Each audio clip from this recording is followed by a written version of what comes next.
We made it to the best ball semifinals. Maybe you're tilting. Maybe you're excited. Maybe you're somewhere in between. But we're here. So we spent all of our time over the course of the summer building up towards, week 17. But you get it. Week 16 is here. We are so close. We are so close to reaching the best ball finals. We're going to talk about our teams that we got through. We're going to talk about the players we're excited for, maybe the players we're not excited for, some of the chalk, and all the fun stuff that you're thinking about for your Week 16 best ball teams, and maybe some of the ones that died off. We're running a little bit late. Blame Rob for his audio issues. Tonight on Spike Week, let's do it.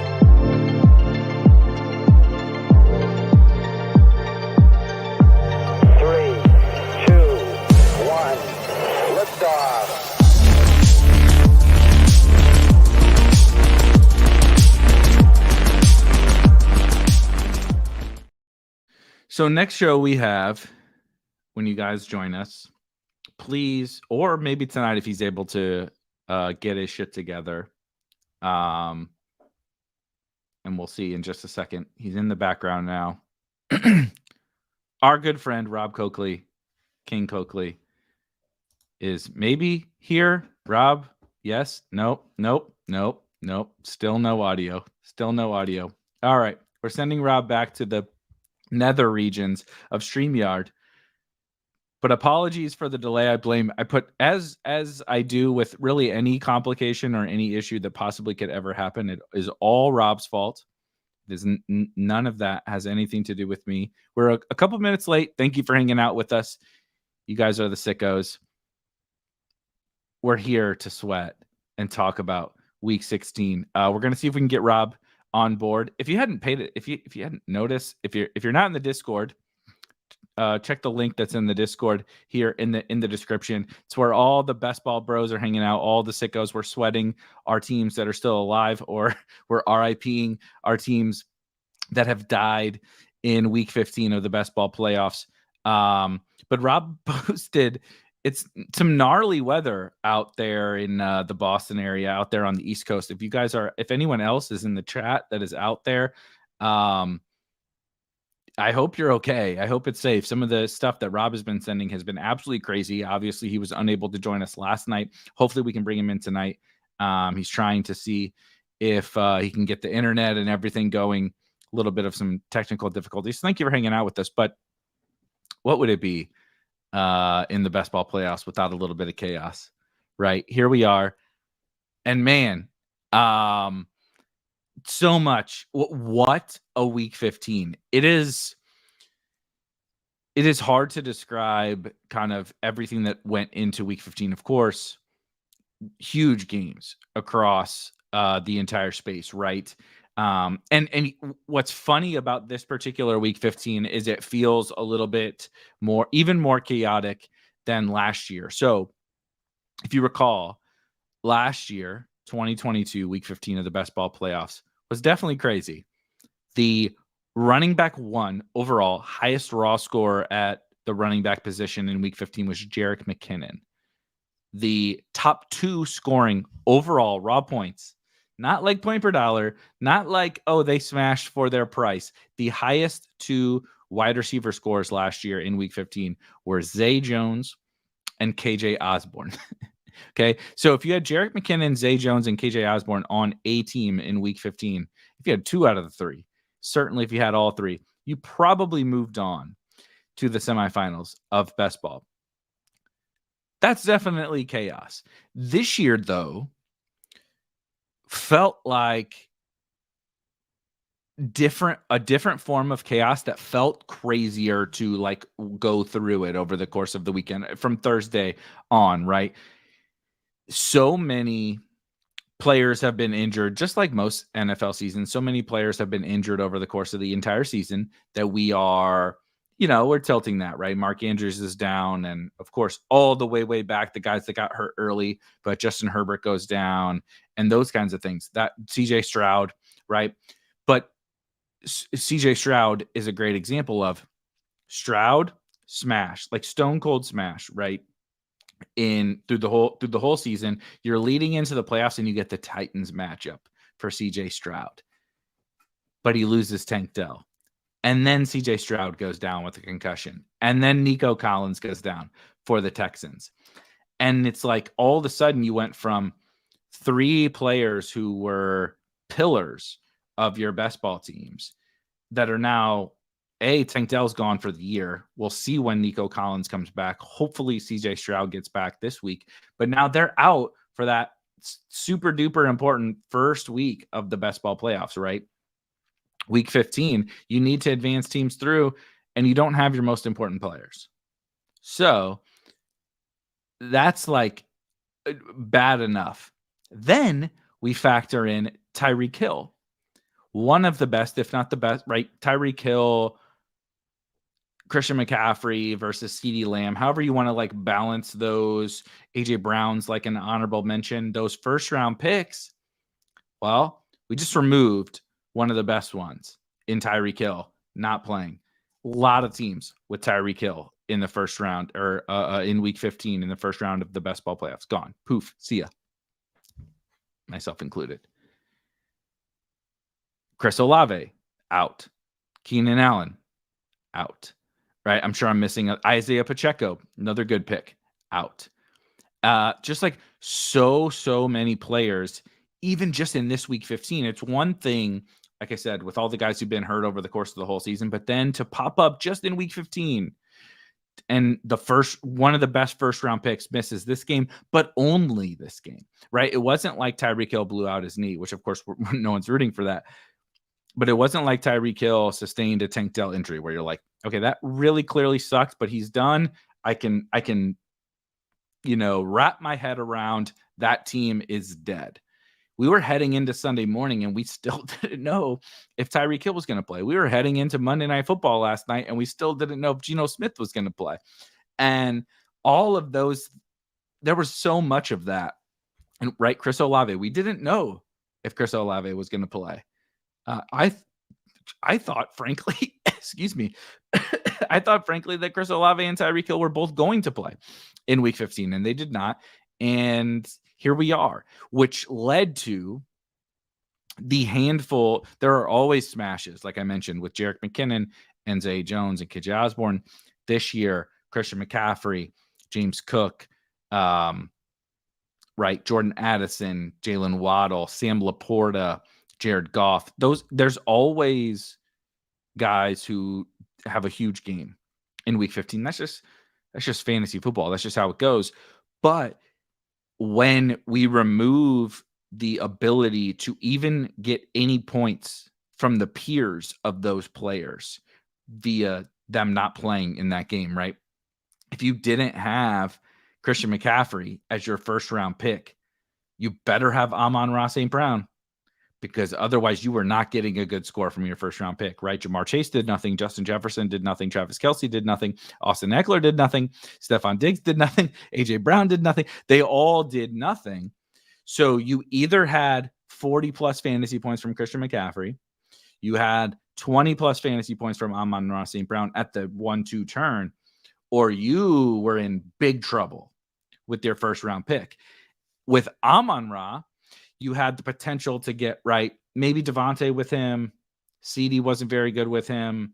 With Christian McCaffrey, maybe you got Jalen Waddle with him or something like that. And it's like these small little things defined the whole season becomes defined by that little tiny bit in week 15.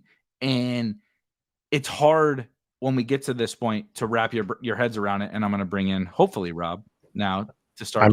I think I'm here. Holy shit, you are. We're here. Working. Congratulations. I mean, I was wondering if, the storm was just about to take you and Jesse away. I had to drive to another town to go to Jesse's house in order to stream this tonight, to stream the other show tonight. But we're here. We're ready to talk about best ball. And I think you're bringing up some really great points on this as my sound engineer comes in and takes care of everything in here. It's like he does it for a living or something. Yeah. And as you were talking about it, what I kept thinking about was our Amon-Ra talks from earlier this year, where it's like, yeah, we wanted to draft Amon-Ra, and he was the guy we were moving around the board, right? Yeah. So this is the exact thing we were talking about, where if you had 10% Amon-Ra, but you moved him up the board, you could have had that Amon-Ra Jalen Waddle combo with another player early in the third, right? My best team, my team I'm most excited for. I'm on Jalen Waddle at the 1-2 turn. Right. So yeah, so thank you to everyone in the chat. I still don't have power at my house, just so everyone's aware. That's why my background's different. I'm not at my house, but we Where's Gotham? Here's the real question. Nobody gives a shit about our best ball teams. How's Gotham doing without power is what people really want to know. He's doing good. I brought him to daycare today so that he could run off all his energy and just sleep through the night. that is great. What is also great is Samaki says, I don't this comment got me. I don't mean to flex, but I have a puppy left. And I feel like this is a brilliant comment, but also like a great kind of encapsulation of what, once we get into week 16, it feels like. It's like we're all excited about all of our teams, right? You have a great advance rate, even you don't have a great, right? So like there's lots of people in our whole best ball space that had awesome advance rates, far better than me. I had a 13, 14% advance rate for me. And yet you get to week 15 and it's like, honestly, none of that shit matters. Like you're still excited and you're like me personally, like I said, I got less teams through, but I felt really good about the teams that I got through. Obviously, we don't need to keep beating that dead horse, but I happened to hit on a couple of different things that were big smashes that made those teams that got through really good. And then week 15 happens and you're like none of that mattered. Like the only thing that mattered was, did you have a hand? Like you needed 2 or 3 of a collection of 6 or 7 guys. Right. And depending upon the pod you were in, you needed most of them. And that's right. The chaos of week 15. It's like you needed some combination of Christian McCaffrey, James Cook, Sam Laporta, Jordan Addison, Jalen Waddle, whatever, Amon-Ra St. Brown. You needed some kind of combination of those players. And like Samaki says, like you could go from Pat Kerrane status, like below average advance rate, and he has goddamn a billion teams left because he did have a combination of a lot of those players, or you're like, got one puppy team, got one puppy team left, and that's just like, man, that's the brutality of week 15. Yeah, week 15. So all of that stuff you said, and then I'm going to expand upon that by saying you could have had a lot of that, and if you missed that tight end, you were dead. Not even just Laporta. There's so because if you didn't have Laporta, Njoku went off. A couple other guys. Was good. McBride was Hunter good. Henry was good. Yeah. So you could have had Christian McCaffrey, and I think I had a few teams like this where I had some really good teams, but I only scored like 5 or 6 points at tight end, and those teams are dusted now because you just couldn't compete with, like you brought up, Laporta or Njoku or some of these other guys. And the tight end position, I think, low key kind of defined the week 15 thing in terms of it reaffirmed all our priors on drafting these guys late for the tight end position. You could have gotten 2 of them that absolutely smashed, and you played one in your flex, right? So it's just, I have a team that got super lucky pod wise that played Laporta and Mayer. Mayer played on DraftKings.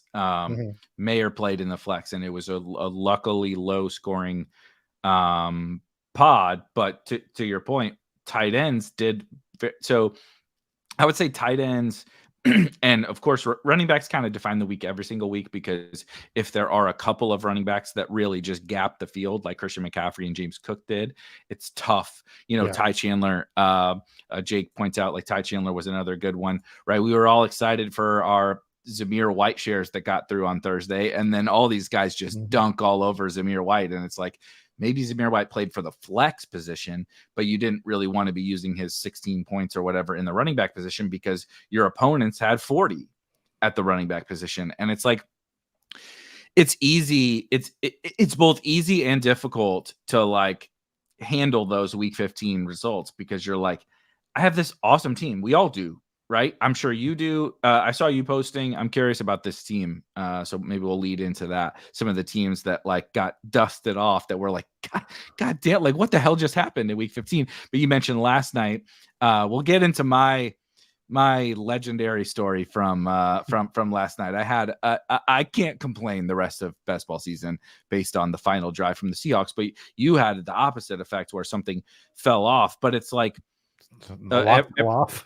everybody loves to complain about pod variance. I'm not talking about pod variance, but I am talking about like just the kind of like random scoring variance, right? You have a George Kittle, Michael Mayer team, which is like not even bad at tight end. They didn't even put like bad scores up, but like, oh, and you had Amon-Ra, Waddle, you had George Kittle and Michael Mayer, you had whatever, you had a bunch of like good scores, but like, if you don't have, there are guys that are going to score 30 plus 40 fantasy points in that individual week, and you don't have them. You don't have Christian McCaffrey, you don't have James Cook, you don't have Addison, you don't have whatever Waddle. It's like you're screwed. Like you're totally screwed in that week. And so, you had an awesome team that you were really excited about. And if you just happen to run into a little bit of a tougher pod, you're just screwed. And that is both the cruelty of this game, but also like that's also what makes it fun of this game, because you can be on both sides of that, and everybody, it's easy. We're humans are naturally negative. We complain about when we ran bad, but like you can also run good. And like I said, I feel like I actually ran. I didn't advance a lot of teams, so I didn't run good like relative.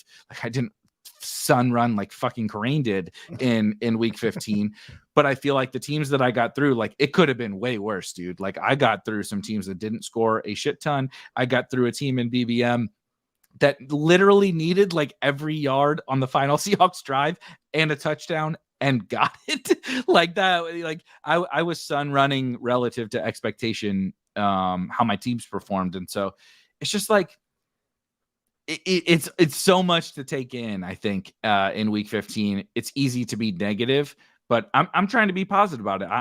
I'm pretty excited. I know you had some disappointing finishes as we all did, and that I'm curious to hear about. But it's also like, it's weird that the negative parts of it is also kind of the fun part of it. Is that, does that make any sense? Well, it's part of the fun of it, but there is a lesson to be learned, and I learn it every year. I did a really good job this year not falling in love with a specific team in my BBM pod or my Millie pods. Like I didn't usually, I have like one or two BBM teams. I'm like, I really want this team to advance. This team's a lot of fun. Like, and then you kind of eyeball that team more than the other teams, right? So I didn't do that with BBM this year. I didn't do it with the Millie. The two teams I've been doing it with is the Mastiff, which obviously the implication is because I spent $1,000 on a best ball team, right? So I'm obviously going to sweat that a little more. But I fell in love with that $100 DraftKings team that I had this year. I won't go over the whole team. It was just this sick team, and the advanced structure in there was 2 out of 6. Get to next week, and I had I think 8 points. I think I had Ritter or something play for quarterback, or I had no quarterback points, and I was using Hurts last night. Hurts and AJ Brown were in my lineup, and I was up significantly until that JSN touchdown, and it put me down 2 points in that pod. What happens? Hurts runs for 20 yards. Dude, right at that 20-yard, I'm not kidding, I was tied for second place in that pod on Monday Night Football, which is insanity, right? So all he needs to do is throw a pass for 1 yard, and I win. Yeah. And they were going to, obviously it's first down. They're down. They're gonna move the ball, right? Yeah, right. And and I can't even watch the game, by the way, because I have no power. Yeah. So I'm watching the freaking like ESPN cast, like it's the worst thing ever. And then it does that whole pause, and it's like plays on the review, and I'm like, what? Yeah, Rob's Discord. Yeah, like, Rob's sitting here doing this, and the Discord's way ahead of him. Right, so far ahead of him. He's like, wait, reviewed. Wait, what? Yeah. I'm losing my mind. I'm trying to read the Discord, what's going on, and it just sucked. Like, so that sucked. The JSN touchdown also put a Millie team 0.12 points behind. And I just needed a Devonta Smith catch to advance that one. And there was another one where, like, if AJ Brown caught a pass, I advanced it as well. It was just insanity. Like, I lost 3 teams like that with that JSN touchdown. And so that kind of hurt a little bit, but I was feeling good. I still feel relatively good. I had 26 teams in BBM. I got 2 through, which I'm grateful for. 2 is what I mean, it's still over expectation, weirdly. Like, I should have been advanced on like 1.5. Right. So, like, I'm happy with the 2. And what I can say to everybody, like, we talked about it last week. This is the week that you really get kicked in the dick. Like, I think Overzet said that too. Like, this is the week you get so excited for. You get kicked in the dick really hard on this one.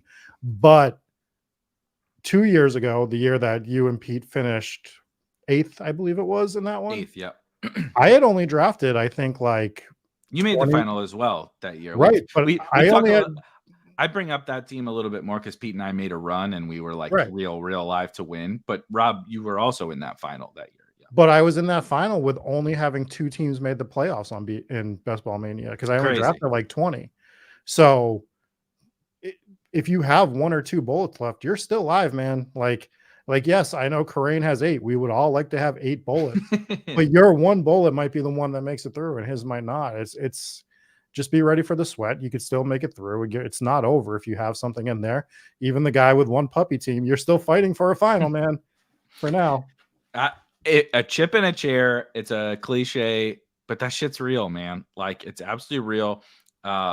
You made the final, like you said, with not even drafting in volume. It's one thing to draft 150 teams and run under expectation. It's another thing to, like you said, draft 20 teams, get 2 to the playoffs, and then get 1 to the final. Like, that's crazy. It is Liam, Chess Liam 2 years ago had a smoke detector beep. Just perfect. Rob, you're never gonna catch on fire. Rob has no. Yeah, exactly. Rob has no power. My house is about to burn to the ground. Don't worry. This is week 15. My street was literally on fire yesterday. Yeah, this is what happens in week 15. We can't even do a stream without everything burning to the ground. But so Chess Liam, right, has a below average advance rate. The funny thing about Karain, that everybody loved his tweet, as you should. What incredible engagement farming by Karain, by the way. Everybody else is out here with like, I got 1 team through, I got 2 teams through, and he's like, I got 8 out of 26 into week 16. And everybody's like, you're the man, you're a god, you're the greatest fantasy football player of all time. It's like, yeah, but a week ago, if he'd posted his advance rate, which was like 15%, you would have said, oh, you suck, you're a fraud. You know what I mean? Last year. Yeah, you just ran hot last year. And it's like it's so funny how the week to week swings go in best ball. I love that one. I'm definitely going to talk to him about that one a lot. Maybe I'll put some tweets in the drafts just to trigger some people. But like it really is like that all of that is the thing. I have 1 Best Ball Mania team left. I have 2 DraftKings Millie teams left. It's unlikely that I make any of them to the finals, but I can get there. And all it takes is fucking getting there, man. That is it. All it takes, a little bit of luck in week 16, just like it took a little bit of luck in week 15 to get there. And like, that's why, like, I haven't had my best year, but I got teams, I got a chip, and I got a chair, and that's all I care about. And I think that's what everybody should care about. Like, I don't give a shit if you had a bad season, you had bad advance rate, you only have 1 puppy team left, you only have, a couple of teams left. It really doesn't matter, man. 1 team makes the whole point that we talked about all summer. Your whole season is defined by 1 team. It doesn't matter if you only have 1 of them in week 16. It doesn't matter, if you have 30 of them in week 16. The 1 team is going to make your whole season. It's not over yet. And like this, I actually feel like this week is one of the most fun weeks because we're really honed in on the teams that we're focusing on, the players that we're focusing on. Once you get to week 17, like whatever, let's let it ride. But week 16 is like, I'm very excited for this week. You know what sucks about this week is on drafters, right? Me and you are battling for that high roller tournament. My team is has been dying, and your team is surging. Did you see what I scored this week? Yeah, like a fucking 400 points or something like that. I scored like 196 points, and that it's like I can't even really talk about it because it's not a advancing structure, and that's what we want to talk about this week. But I surged up the leaderboard. I used Rico Dowdle's score in the high roller this week because all my running backs are dead. Mark Andrews is dead. It wasn't great, but yeah, it is funny that I shout out to our friends at Drafters. I use promo code Spike.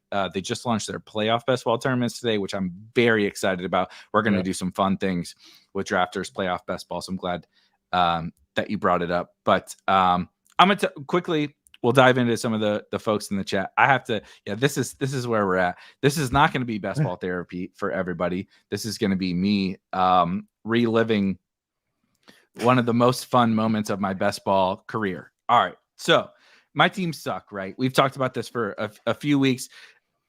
When you draft tons of Rashad Penny and tons of Damian Harris and tons of Rashad Bateman and Jahan Dotson and all these guys, I had a 13 to 14% advance rate across the sites.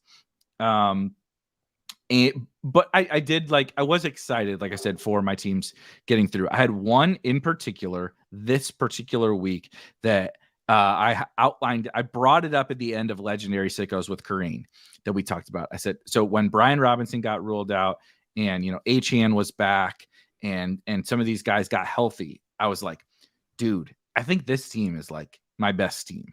And it was like all the news happened while we were on the show. So we were talking at the end about our hot takes for the playoffs and brought it up.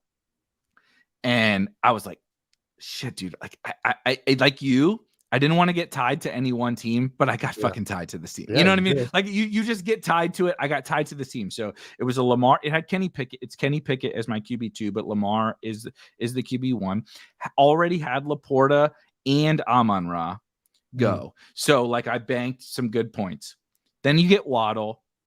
It has Waddle. So then you get the big Waddle game. And of course it has Kyron because it's me. If it advanced, it has Kyron. I couldn't draft any teams that were successful that didn't have Kyron Williams on them. So it has Kyron. And I'm like, we're heading into the afternoon games. And I'm just like, please God, Antonio Gibson, someone do something, right? Raheem Mostert scored all the touchdowns for the Dolphins again because that's the only way that they score touchdowns.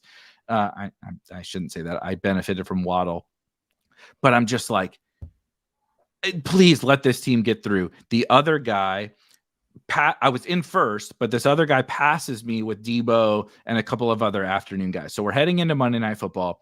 I have DK Metcalf and JSN. Obviously no Geno, but I have DK Metcalf and JSN on this team.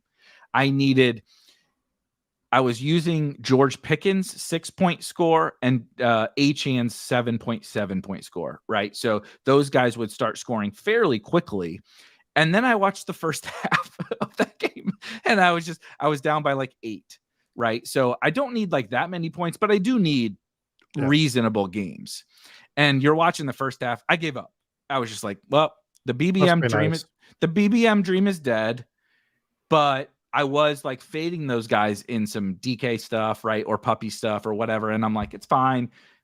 We'll just advance those teams. We got to go on Twitter tomorrow and just be like, oh yeah, the BBM dream is dead. Subscribe to my YouTube channel because I didn't advance any BBM teams to week 16. And then, the second half goes. Also, fun fact, I bet the over. I bet the over on DK Metcalf and JSN's receiving props in the game. So we're laying on the couch in mega tilt, right? We lost money on prop bets. We lost BBM. We lost tout clout. We lost everything on this Seahawks game. Everything, right? We get down to the end. Everybody watched the game. They saw what happens on the final drive. 92 yards the Seahawks have to go. I did the super quick math when they went to timeout. I basically needed every yard to go to DK Metcalf and or Jackson Smith and Jigba on that drive. It was not every yard, but it was somewhere 75 plus of the yardage needed to go to those guys. And one of them needed to score the touchdown. Do you know what happened on that final drive? I do, based on squiggly lines on ESPN's app. Every single yard went to either DK Metcalf or Jackson Smith and Jigba on that drive. And of course, as everyone saw, JSN scored the touchdown. I leapfrogged that guy and won by 2 points in BBM. That was one of the greatest Sun runs I've ever had in my entire life. It profited me, $25 or whatever, right? You take a team from not advancing to advancing. Congratulations, you made like $25 and like a nickel of EV because I got to finish first out of 16. But that feeling was like, of course, it helped because I bet there are overs and they both hit on that drive. But like that was like unbelievable. That's what we played the shit for. I know it sounds stupid because, like I said, it didn't really make me actually any money, but it was my team that I was rooting for, that I was like emotionally attached to. I think it's my best team, and to Sun run like that was just like absolutely incredible. Like it was awesome, and I didn't want to share it outside of I was going to talk about it on our show, but it was like I literally needed every yard of they had to go, and Drew Lock had to take a team 92 yards down the field, and it had to only go to those two guys, and they had to score a touchdown, and it happened. And it's like, so I say all that not to like brag. I got one fucking BBM team. No, you get to brag about it. Yeah, but like I got one BBM team through. What am I? I'm not bragging about that much. I'm not Kareem, but it is to say anything can fucking happen, dude. Like, if that can happen for me to get a team through, anything can happen for you to get a team from week 16 on into week 17. And once you get to week 17, it's all open. All the money is available to anybody. Yeah, well, as everyone knows, we at Spike Week are incredibly humble, and we don't like to victory lap anything ever. Exactly.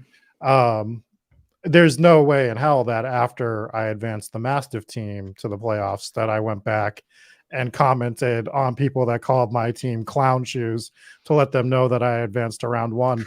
There's probably not a chance that now that it's advanced to the other round that I'm going to go back and just let the people know that team advanced yet again, right? My clown shoes Mastiff team, because of how humble I am, I probably can't do it. So, but yes, the Mastiff team also did advance. So I am jazzed about that.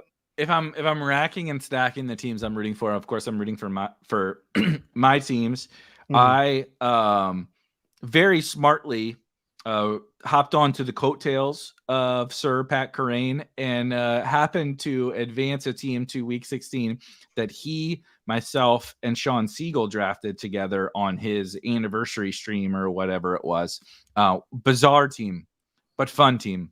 So gotta love a solo Jared Goff. Who wouldn't love to get a solo Jared Goff to the final where Jared Goff's like 50% owned? Whoever could have dreamed of that happening? But it's a Justin Herbert team actually. But anyway, it's Herbert Goff. It's actually a really good team. But we need Keenan to come back anyway. One of my teams is, like I said, I'm just going to do a bunch of drafts with Kareem next year and just be like, one of these is going to Sun run, right? It's like, and Siegel, certainly Sean Siegel helps. Like he helped us draft Ty Chandler, who was, of course, a 0 until this week and got us into week 16. But my Kareem big board team advanced to next week, and we have Visca on that team. That is very, very, very fitting. It's unbelievable. But just it's like, we're rambling about all this different stuff, but like I am legitimately like a kid in a candy store, even though I don't have like, like I said, go look at Kareem, go look at some other guys who probably also drafted more volume or whatever than we did that have more actual raw teams alive. But this week, these next, 6 days or whatever, it also happens to be Christmas, which I guess maybe makes it a little bit more fun.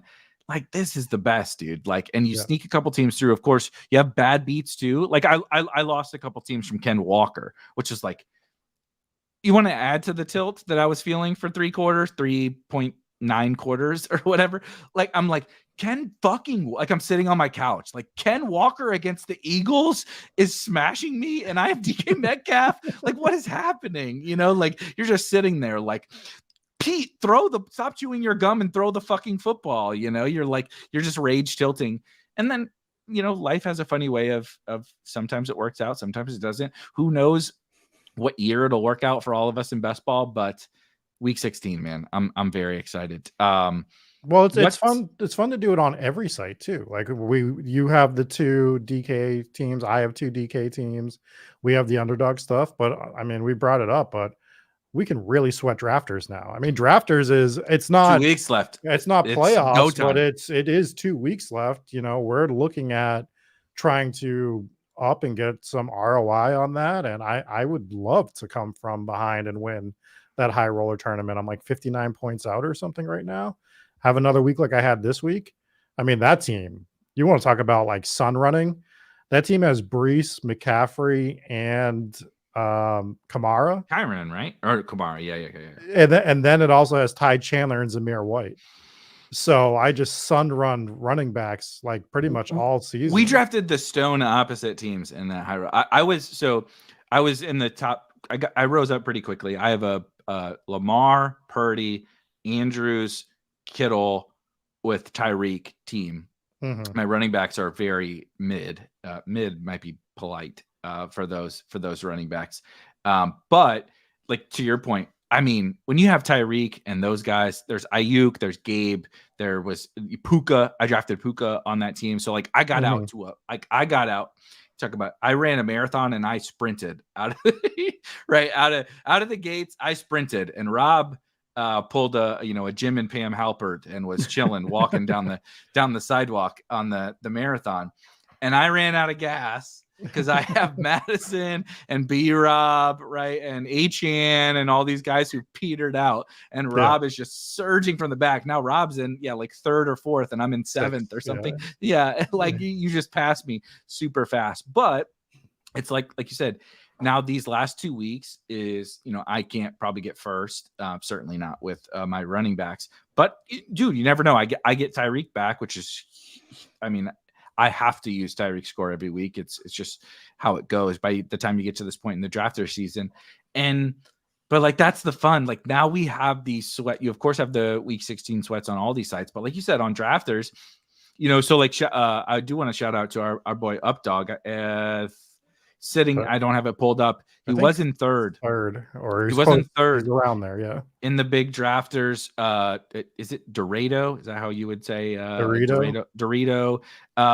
He, another member of the Discord, the Spike Week fam, is up there. Those guys are crushing, and so like you're right there. All it takes is like 2 big weeks out of somebody, and it turns from right. And I mean, they're winning good money right now, but like, the sweat is very, very real, and it's the best. It's absolutely the best time of the season, like you said, across all sites. Though the tournament ones are kind of the most fun because it's like the most chaos. But that's the other thing. People, when you run bad, people will hate on the chaos part of it. Like, oh, we need to change this structure because the pod variance is so stupid. Some guy got through with this and I didn't, and it's like, stop! Don't ruin the game because people are upset about the variance part of it. Like, you signed up for this variance part of it, and actually that's what makes the game so fun. I know it sucks, dude. You just talked about how you dealt with a bad loss. We all do. My highest scoring 2 BBM teams didn't make it. That team I just told you about was not even close to my highest scoring team. That's just how it fucking goes, man. But all of that is what makes this game so fun. And so stop trying to reward everyone that could have possibly, right? You had a good team, the whole regular season thing. It's kind of that. You had a good team weeks 1 through 14. We need to pay you money.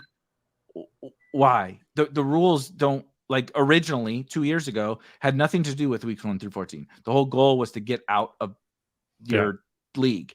So why you had a great team. It lost in week 15. So then we had to give participation trophies to those people. Now we want to give participation trophies to the people who made it to the playoffs and then scored well in week 15, but had pod variance. It's like, guys, we are going to ruin this whole game trying to reward everyone who had a small section of the season that they did well. Like we talked about the high roller. Through week 12, I was in first. Do I get money because I was in first through week 12? No, I'm going to finish like 10th, for $500 or something like that, because that's the rules of the game. We got to take a step back. I think best ball is growing so fast. We're trying to do too much. And like, this game is beautiful. Like, and in the variance and the pod stuff is what makes it beautiful. So let's not ruin the beautiful part of it trying to like appease everybody. Well, the pod stuff is the easier one. I'm kind of okay with the regular season thing, and we could talk about that later. Like, I think it's a good way to get people in the door type of deal. Like, it helps them. So, but the pod thing is so easy. It's like, are you saying that you, like, for the people that want to like do the high score thing, it's like you want everyone to show up week 17 and just have like one-offs because everyone's team's going to be the same, right? If you did the point scoring, it's like everyone was going to have McCaffrey, Amon-Ra, and a lot of people already do, but there were ways to get past that this week, right? Like, so it's just, to me, it's silly to want to go to week 17 just one-offing. Like, I got 5 teams. million. I have one CMC team. Yeah. I think I have one or two. I don't remember off the top of my head. I know in drafters I'm rooting for CMC because no one in front of me has them, which is shocking. Which is fucking crazy. But that's how that Tyreek has been so good, and then Amon-Ra CD.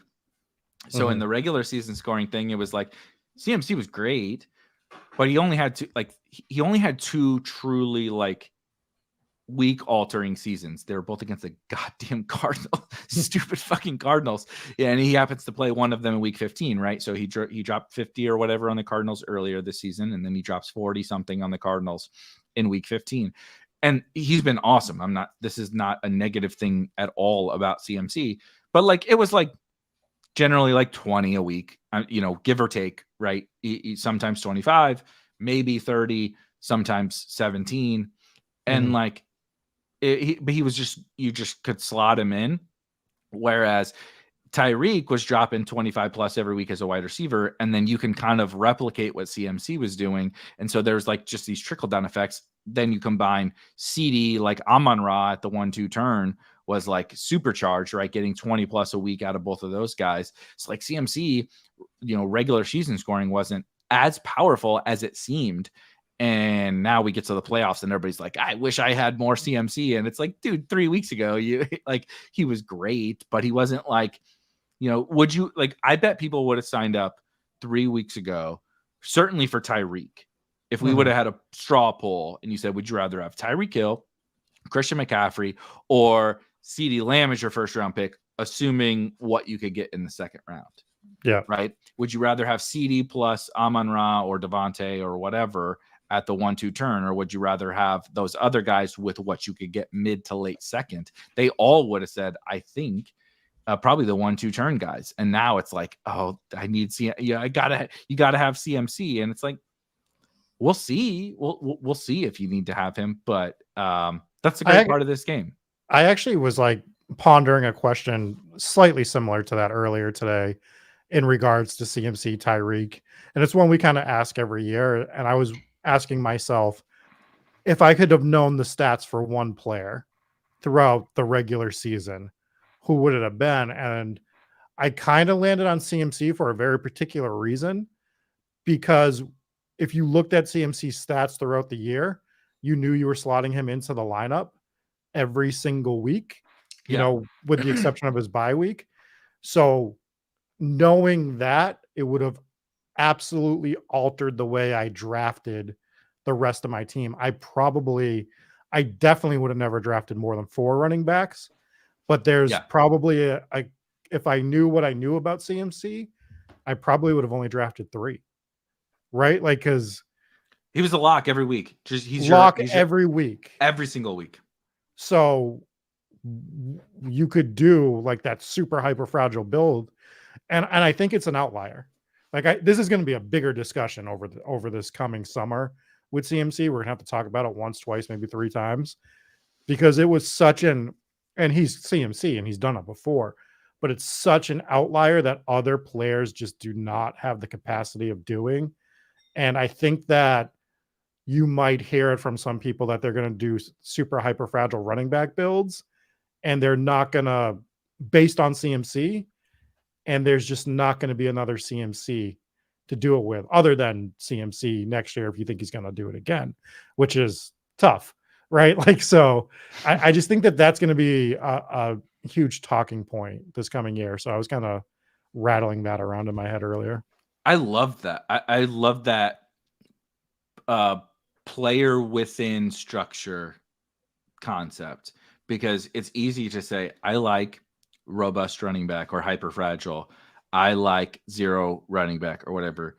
And it's like, I think it's more applicable to the example that you gave, like zero running back. It's kind of like I can kind of draft a bunch of contingent value guys, and it doesn't matter as much about the specific players that are within them. But from a robust running back or a hyper fragile perspective, drafting a team with only 3 or 4 running backs is like, who you do that with matters like a shit ton, like it matters a lot. And having Christian McCaffrey on a hyper fragile team is like, of course, the results are the results. So I don't want to be too attached to the results, but having him on a hyper fragile team versus having Bijan on a hyper fragile team, the results turned out very differently. No matter how you could have drafted the same quarterbacks, wide receivers, and tight ends, and the difference is drastic by drafting the two, and Austin Eckler as the other first round wide receiver, right? Same thing. Tony Pollard, of course, Nick Chubb got hurt. But all those guys, Josh Jacobs, like the difference between Christian McCaffrey on that build and every other running back is so huge that we don't take into account the specific archetypes of players or just individual player profiles that go into the structures. We love to talk roster construction, right? We love to talk all that bullshit about hyper fragile and zero running back and hero running back and all. We're talking today about solo quarterback and solo tight end in the Discord and all that, and that's great. We should talk about that, but also, like, how does Christian McCaffrey play into that versus how does Austin Eckler play into that? Is it a huge fucking deal? Like, it's a huge deal that part of it never gets discussed. Everybody just goes and says, oh, hyper fragile advanced at this rate and it had this, ROI or whatever. And it's like, yeah, but like, was Christian McCaffrey on that or was Bijan Robinson on that? Because it doesn't, the structure is like, there's nothing different about the structure. It makes sense. It's logical. It has a great path to winning. But the difference is one team had Christian McCaffrey and one team had Bijan Robinson. Does that make it right, wrong? I don't know, but we certainly need to be discussing those specifics as well. And so I love that point. Yeah, so I do think, I mean, and you can kind of flip it to the wide receiver spot, because if you knew Tyreek, right, you knew Tyreek was almost a lock every single week in one of those wide receiver spots. So you're definitely not drafting. I might have done Tua. I might have done Tua, because if I had known that Tua, right, the whole the narrative around the Dolphins was people had questions about Tua, and they certainly had questions about, is he going to stay healthy? And so if I could see that Tua was going to stay healthy and have this kind of a year, I would have been like, yes, Tyreek, wheels the hell up. I also probably would have taken more Waddle, which is a disaster until this week. But I think I just would have been, it would have told me the Dolphins thing was like, every concern the market has about the Dolphins is wrong if I know what Tua does. Yeah, I can see that too. The point I was going to make with Tyreek is just basically like, you knew you were locking him into that one spot. So 2,000 receiving yards. Yeah, it feels pretty good. Yeah. Yeah. So at that point, you can, I mean, we did a lot of 2772 builds, right? Like, I would say that's one of the more popular ones. If you knew you were locking Tyreek in, you would say you only need 6 wide receivers because you're starting one of those every week. We're not trying to rotate through those spots as much. You know what I mean? And I'm going to start flirting with more 6 wide receiver builds next year anyways. That's the team Kareem and Sean and I have, is 6 wide receivers. Guess the last 2. I don't know if you've seen it, so I'm maybe cheating. I don't know it offhand now. 6 wide receivers. You know us, so you might be able to guess one of them. The last 2 wide receivers are not good, so that's a hint. And we only drafted 6. And guess who the last 2 wide receivers on? It was a 3 whatever 3663 is that what it is? I think Yeah. on Underdog we drafted a 3663 team that's into week 16. Guess the last two. You won't get the second one, I don't think, but you might get the fifth wide receiver. Bateman. Yes, yes. Rashad Bateman. We drafted a team that smashed this week, smashed in the regular season. Quentin Johnston. No, it's last round pick, last or second to last round pick is our sixth wide receiver. Oh, really? Yeah, I definitely won't get this then. 2-2. Oh, 2-2. Okay.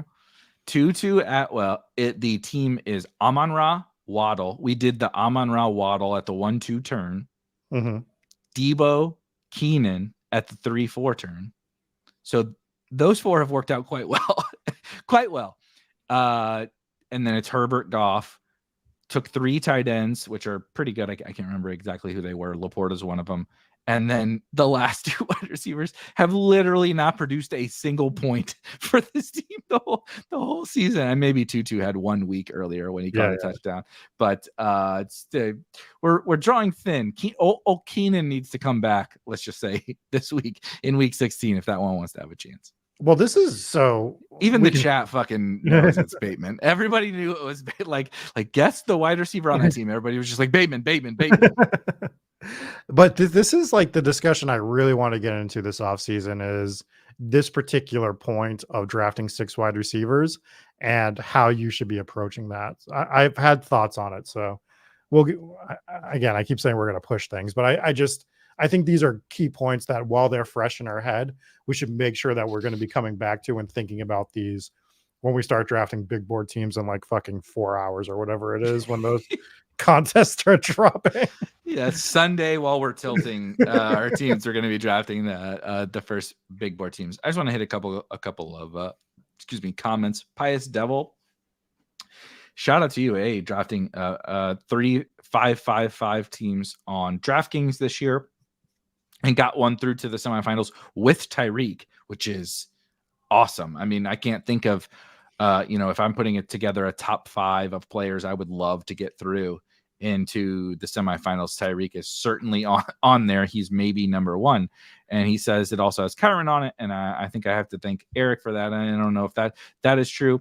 But I think Kyron is a guy that I brought this comment up. And shout out to you, Pious Devil, but because we get to these points, right? Week 16, of course, week 15, and next week, week 17, where we get so engulfed in like the results and the exact players that are going off. Like that's all we care about, right? It's like, did I get a team through? Who went off? Who didn't? And that's the fun of it. But it gets lost a little bit, some of the reasons why we draft individual players over the course of the summer. And Kyron is such a good example where it was like, that's amazing. Is that the Men in Black dog? That is great. Kyron is such a good example that I'm just going to keep, probably people are going to get sick about it and tough shit.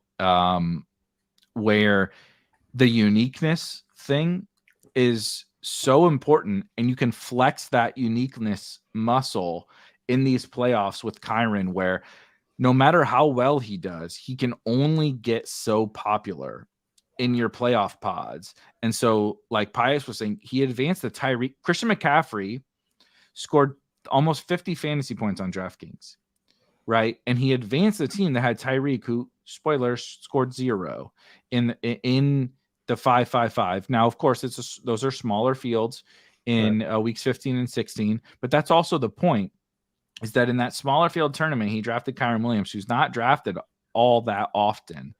And that leverage, he's probably the only Kyron team in week 15. That uniqueness is not only week 17 uniqueness. Again, Kyron can only get so popular in week 17. He can't be as popular as, say, Sam Laporta can be. He can be popular. But flexing that muscle, pulling that lever is like still so underrated, right? We talked, you did it even better than myself, I think, over the summer about like unique player combinations, you pulled AJ Brown up or whatever better than I did. But if this week, if you pulled up Amon-Ra, you're feeling really good. You got a different Amon-Ra. It's not, you don't have the same Amon-Ra CD pairing that everybody has advancing. You have Amon-Ra Waddle or whatever. Like those little things seem like nothing. And then when the scores pile in, we forget about them. But like Kyren was such a good example of the like uniqueness. And then of course we learned more information about him. And like you combine it with like, you could do like 3 things in one draft. Like I said, take Amon-Ra, pull up Waddle at the 1-2 turn, take Kyren at the end, and like do one other thing in your draft. You may need not have to do one other thing, but you do one other thing in that draft. And it's like, you guaranteed yourself a unique team the whole playoffs. Like which player is unique is dependent upon, how they score. But like you guaranteed yourself uniqueness. And like, that's so powerful. Like that's people forget it because everyone's going to show up with Goff, Laporta, Amon-Ra stacks or CMC, Laporta or whatever. If you show up with a team that doesn't have those guys because you did that unique thing in your draft, that's how you win these tournaments. And it gets lost at this time of the season. So I just wanted to bring it up with the point from him. Well, I think it's a great point to bring up because I think it's going to be easier to do next year. I think that hard top 3 and like it ended up being like a top 5 with 2 tiers. I don't think it's going to exist as much next year. I think CMC is going to lock into the 101, right? And then I think it's going to be kind of a mishmash of like different guys. And then I think it's just going to be, well, I can only draft Justin Jefferson here, so I'm going to stay here. But you're going to feel as comfortable drafting, I don't know, we'll just say Amon-Ra again. Amon-Ra falls right back into that 111. Why are you similar first round? Going to be a similar first round. The wide receivers will move up and Kyren will come up or whatever, but like same idea, same thing. Yeah, and I think you're going to be able to be like, yeah, I like Jefferson better than Amon-Ra, like in a vacuum or whatever, but why don't I want to take Amon-Ra up here and get some unique combos in the back? And I think it's going to be so much easier to do with other players, and I'm going to be doing it a lot more as this year comes along. Like you said, I did it with AJ Brown. I did it with Amon-Ra. I only had 8% Amon-Ra, but my 8% was always him being pulled up. So it was just such a different mixture of an 8% than everybody else's. And 0% Devontae with him. Shout out to the Devontae Slappies who were having a great time over the course of the weekend when he had or Thursday when he had a nice game. And then it was like, hey, congratulations. Did you see what Jalen Waddle did? Did you see what Amon-Ra St. Brown did? Cool. Nice Devontae teams. Yeah, the teams you didn't advance. Good job. Yeah, exactly. You didn't advance your Devontae teams, and then he got dunked on by the players that the rest of us drafted in the second round. I'm kidding. Sorry if you drafted Devontae. We're just trolling. But I want to hear what you're feeling about Week 16. What do you got on your teams that you're excited about or not excited about? Just like what are your kind of hopes, dreams, expectations, fears? Let's get into lay down on the couch. Let's get into the therapy session about your Week 16 exposure.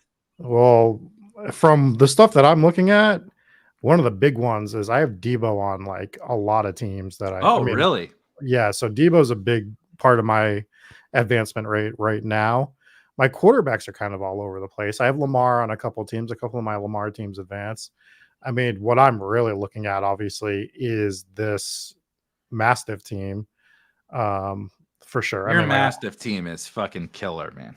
It's pretty good. I mean, the Jamar Chase injury might help me a little bit with the Tyler Boyd thing, because my one weakness is obviously kind of receiver on that one. But you have Rashi. Who are the wide receivers on the Mastiff team again? So it's Debo, it's Rashee Rice. It's Tyler. It's like it's bad. It falls off quick. We got past Rusty Rice, and he was like, I don't even know if I want to say. I think the weather's getting bad out there again.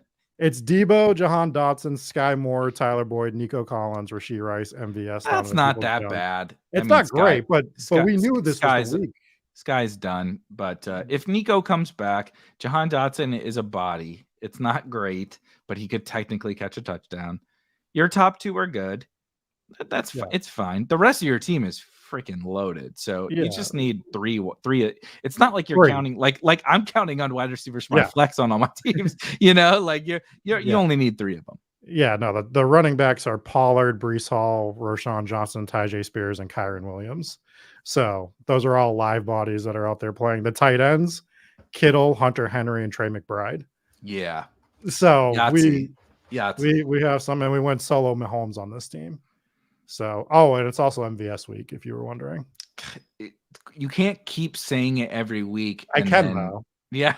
That's the thing, is I can't actually say it. But they're playing the Raiders on Christmas. I know. Do you think that Santa is not going to give me an MVS game for Christmas this year? I deserve an MVS game. So we're going to get our second MVS game this year. I'm not sure that's true. I've watched a lot of Christmas movies, and I'm pretty sure that you're not, on the line of he deserves an MVS big game.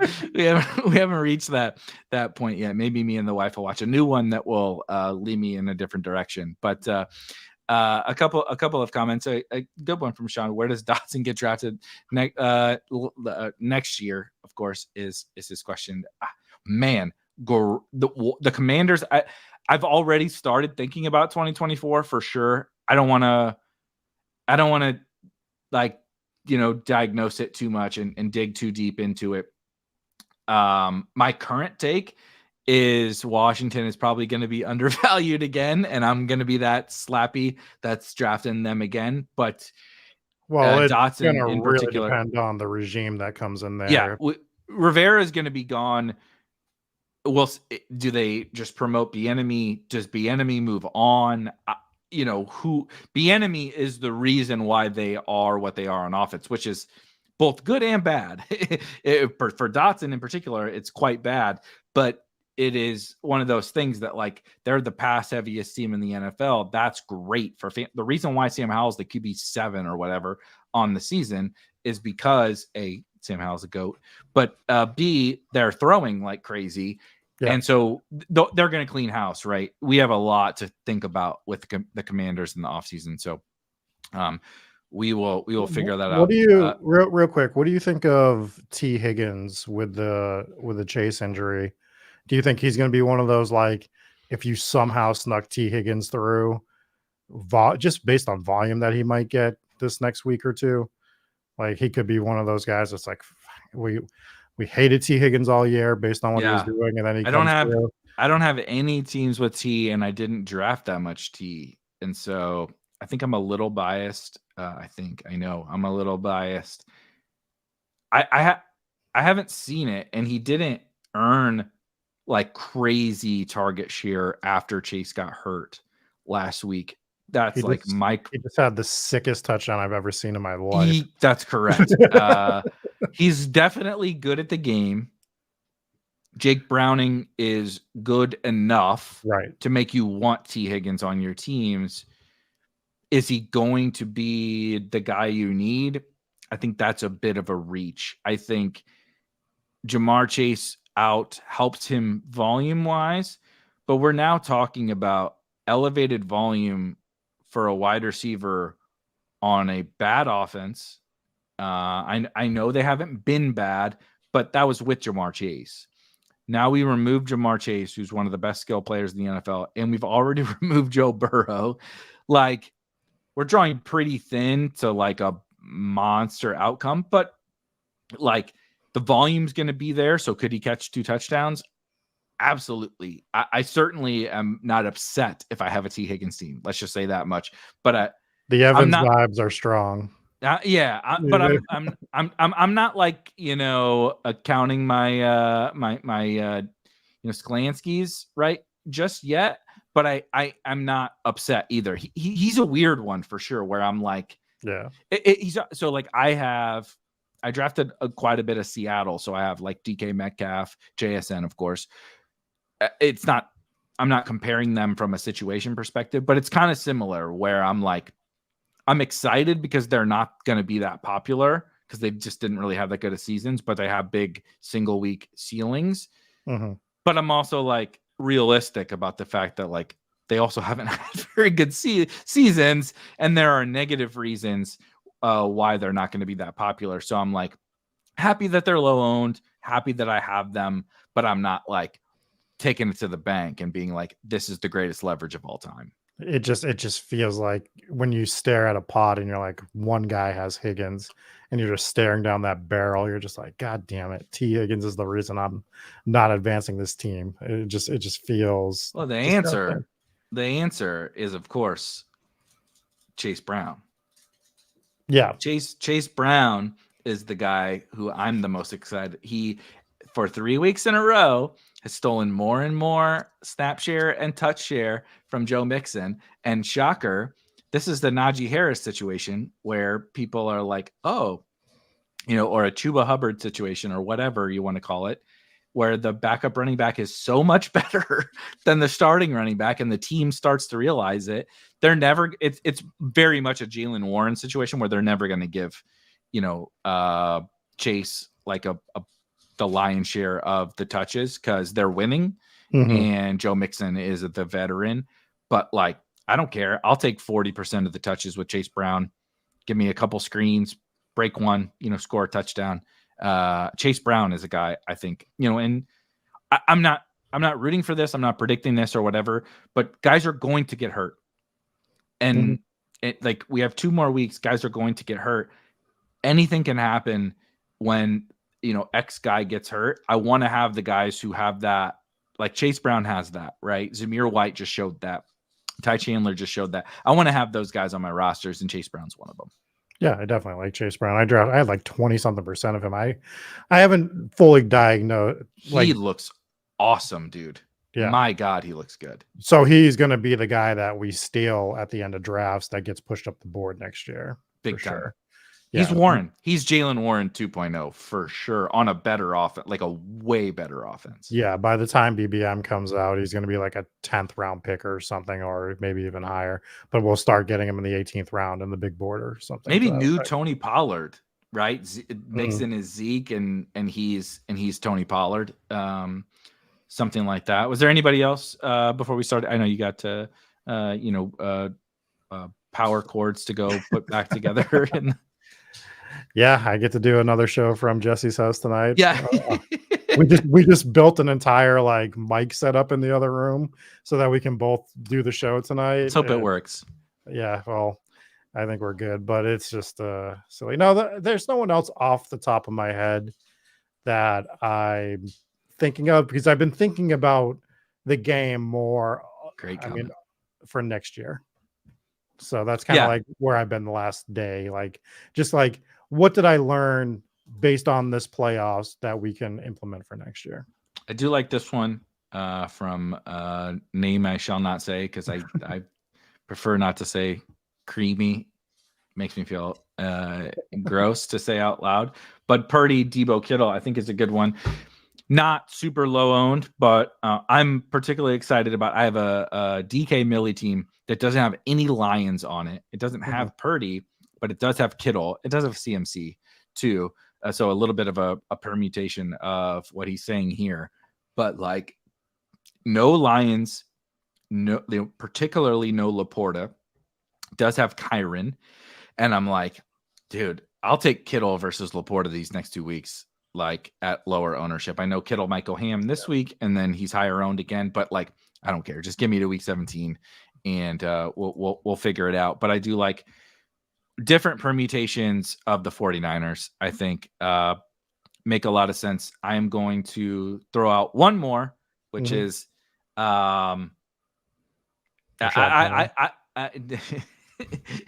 so, well, just quickly on Rashad Penny, I'm doing the show last night. I'm trying to solo drive, right? Because you don't have any power in your, kumbaya. My street's on fire. Yeah, exactly. It's what's it's the purge going on where Rob is. I'm having a good time talking to the chat or whatever, and we have the Geno nonsense going on while I'm streaming, and so I'm trying to figure out what's going on with Geno. And B. Kurt, shout out our guy Bernie, drops in and says something about like Rashad Penny tonight, and I was just like, wait, is he active? And I was just like, wait, is he active? And he goes, yeah, he's active. And I'm like, is he active? I'm like, did they actually make him active? My 12th place teams could get like 8th tonight if he is active. And of course, he was not active. Nor should he have been. Swift looked really good again. Gainwell looked good. But the Rashad Penny thing was funny. Another bag that I have, but I feel more comfortable about because it's a bag that the Sun runner, our good friend Pat Carrane has. Breece Hall. If you get Breece Hall or got Breece Hall into week 16, I don't know if you saw the Jets, they're a mess, right? They're terrible. Mm-hmm. They play the only team worse and more of a disaster than the Jets are, the Washington Commanders. Oh, baby. This week. So both of them is nice. both of my DK Millie teams left have Breece Hall, and I'm cautious. I've said this a couple times. I'm cautiously optimistic about Breece Hall this week. I'm not going to get my hopes up, but if there was ever a week for one of those 30 spots from Breece Hall, yeah, he owes us one. He owes us. The Jets owe us. Aaron Rodgers owes us. Aaron Rodgers' family owes us. We are owed a big Breece Hall game. And I feel like he is the title of the episode, the players you need in week 16 or the things you need in week 16. Breece Hall, I feel if you got low owned Breece Hall into week 16, I'm feeling really good about it. I have him on one of my DK teams. And you want to know who he's paired with from my first round pick? Cooper Kupp. See, okay. That's the dream. That's the dream. You have low owned Breece, low owned Cooper Kupp. Kupp's just, CMC just needs to be okay. And Kupp has a good game. That's brilliant. Yeah. That's absolutely fun. That's absolutely brilliant. We're going to get out of here. Rob has to go talk about ghosts out in the street. We're not talking about ghosts tonight. We're talking about haunted objects that are for sale on eBay. I might have to watch this one. I'm intrigued. I'm intrigued by this idea. I do want to give a quick shout out. If you are interested in playoff best ball for NFL, we have launched the playoff best ball almanac on spikeweek.com. Just go to spikeweek.com, go look in the header. There's playoff almanac up there for you. It is the single greatest resource that exists in best ball for playoff best ball drafters. We have created our own playoff best ball odds, our own playoff odds for NFL teams. You can see absolutely any permutation you want to see about, of course, are they going to make the playoffs? What seed are they going to get? Specific matchups? Who's going to make the conference championships? Everything about the odds and team previews for now basically every single team.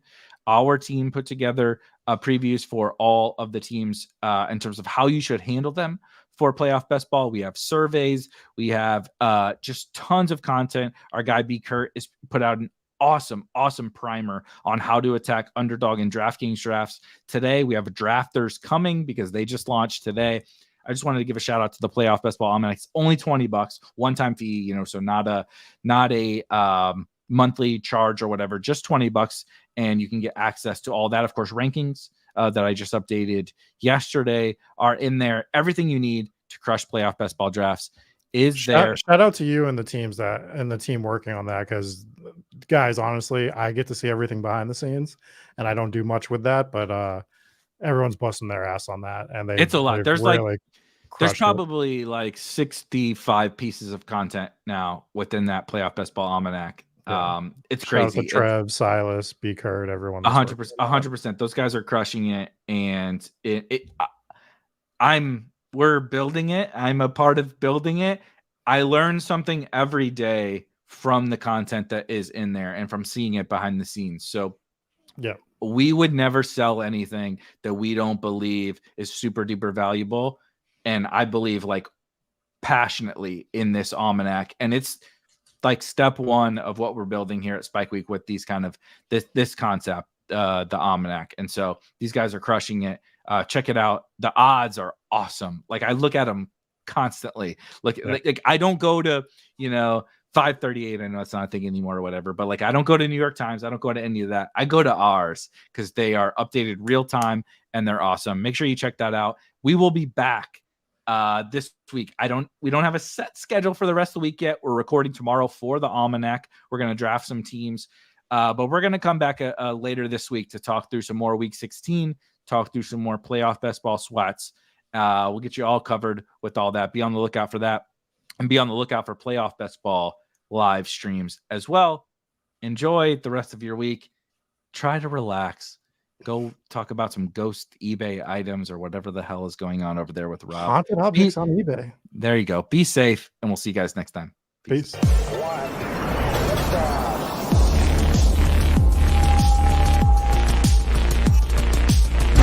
Woo! Those were some spicy takes. Want to stay up to date with all of the other spicy takes we're going to have over here at Spike Week? Why don't you press that subscribe button below? You turn notifications on, we draft a team, boom, you know about it. We have another spicy take, boom, you know about it. You can be there. You can draft with us. You want to stay up to date? That's how you do it. All right, we'll catch you later next time here at Spike Week.